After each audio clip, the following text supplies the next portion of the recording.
پھر اگر تم پھسل گئے اس کے بعد بھی کہ تمہارے پاس یہ واضح تعلیمات آ چکی، تو جان لو کہ اللہ سبحانہ تعالیٰ زبردست ہے اور حکمت والا ہے۔ اس آیہ میں آپ غور کیجئے کہ ایک دھمکی کا پہلو ہے کہ پھر اللہ کی پکڑ بھی بہت سخت ہے، اور پھر یہ کہ وہ حکیم بھی ہے، اس کی پکڑ میں بھی حکمت ہے۔ اگر اس کی طرح سے پکڑ کا معاملہ نہ ہو تو پھر دین کا پورا نظام بے معنی ہو کے رہ جاتا ہے۔ اگر اللہ کی طرف سے کسی گناہ پر پکڑ ہی نہیں ہوگی تو پھر یہ آزمائش کیسی ہوئی؟ پھر جزا اور سزا اور جنت و دوزخ کا معاملہ کیا ہوگا؟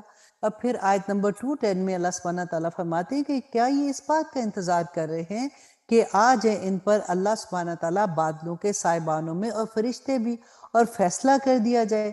یعنی جو لوگ اللہ سبحانہ تعالیٰ کی طرف سے واضح احکامات اور تنبیہات آ جانے کے بعد بھی باز نہیں آتے، تو کیا وہ اس بات کے منتظر ہیں کہ اللہ سبحانہ تعالیٰ اپنا غضب اور فرشتوں کی فوج کے ساتھ ظاہر ہو کر ان کا حساب چکا دے؟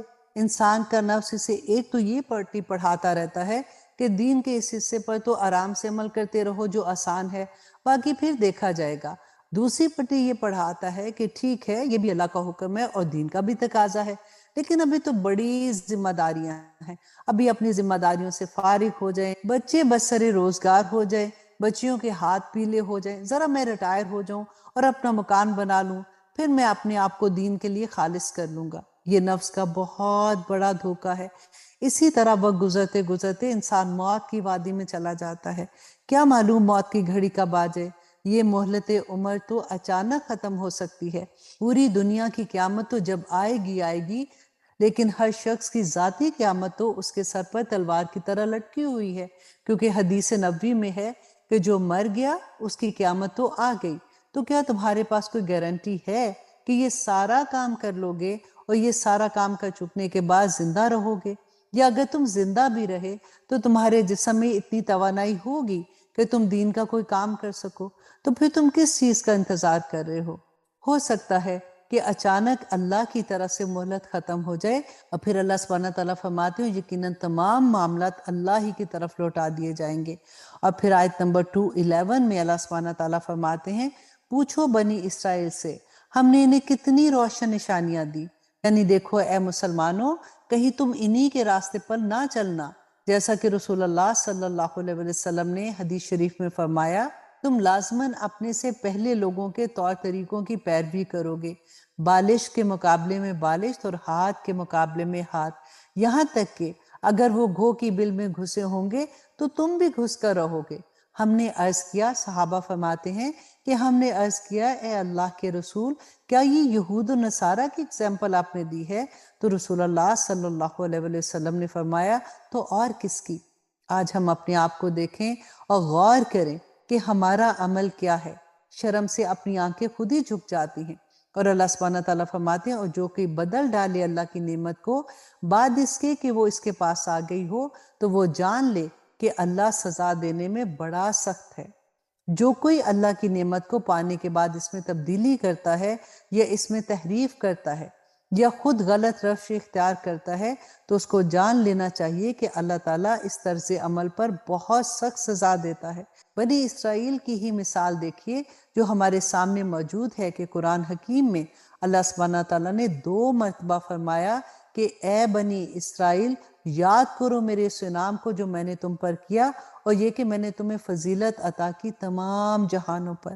لیکن پھر اسی کے بارے میں اللہ سبحانہ تعالیٰ نے فرمایا کہ وَضُرِبَتْ عَلَيْهِمُ الذِّلَّةُ وَالْمَسْكَنَةُ وَبَاءُوا بِغَضَبٍ مِّنَ اللَّهِ، اور ان پر ذلت و خواری اور محتاجی اور کم ہمتی تھوپ دی گئی اور وہ اللہ کے غضب لے کر لوٹے۔ اللہ اکبر۔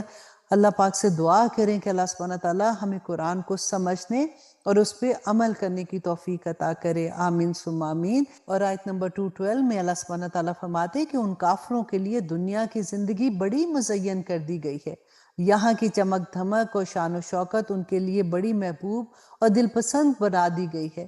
ویسے تو نئے ماڈل کی گاڑیاں، لمبی لمبی چمکدار گاڑیاں، اونچی اونچی عمارات اور وسیع اور عریض کوٹھیاں کس کو پسند نہیں ہوتی، کس کو اچھی نہیں لگتی ہیں، لیکن کفار کے دلوں میں مال و اسباب دنیا کی محبت اتنی گھر کر جاتی ہے کہ پھر کوئی اچھی بات ان کی زندگی میں نہیں رہتی ہے اور نہ ہی کوئی اچھی بات ان کے اوپر اثر کرتی ہے۔ اہل ایمان کو بھی اگر ایمان کے ساتھ یہ نعمتیں ملیں تو یہ بہت اچھا ہے۔ قرآن پاک ہی میں تو آتا ہے، سورۃ الاعراف کی آیت نمبر 32 میں اللہ سبحانہ تعالیٰ فرماتے ہیں، اے نبی ان سے کہیے کس نے اللہ کی اس زینت کو حرام کر دیا جسے اللہ نے اپنے بندوں کے لیے نکالا ہے، اور کھانے پینے کی پاکیزہ چیزیں، اچھا کھانا، اچھا پہننا، اچھا پینا سب حرام نہیں ہے، اللہ نے اس کو لوگوں کے لیے ممنوع نہیں کیا ہے۔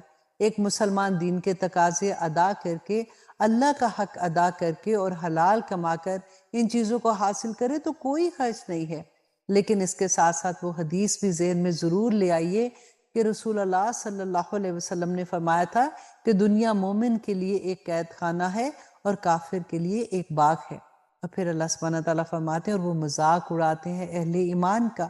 ایسے لوگ ایمان کی راہ اختیار کرنے والوں کا مذاق اڑاتے ہیں کہ ذرا ان پاگلوں کو، ان بیوقوفوں کو دیکھو جنہیں اپنے نفع نقصان کا کچھ ہوش نہیں ہے۔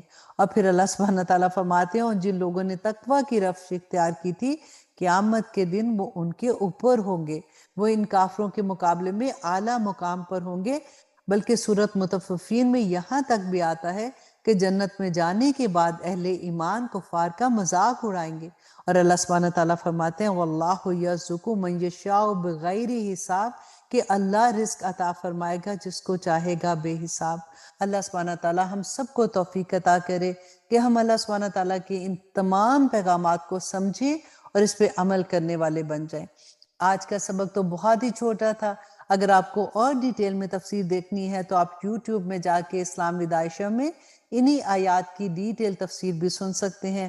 اللہ سبحانہ تعالیٰ ہمیں عمل کرنے والا بنا دے۔ سبحان ربک رب العزت عما یصفون وسلام علی المرسلین والحمد للہ رب العالمین۔ السلام علیکم ورحمۃ اللہ۔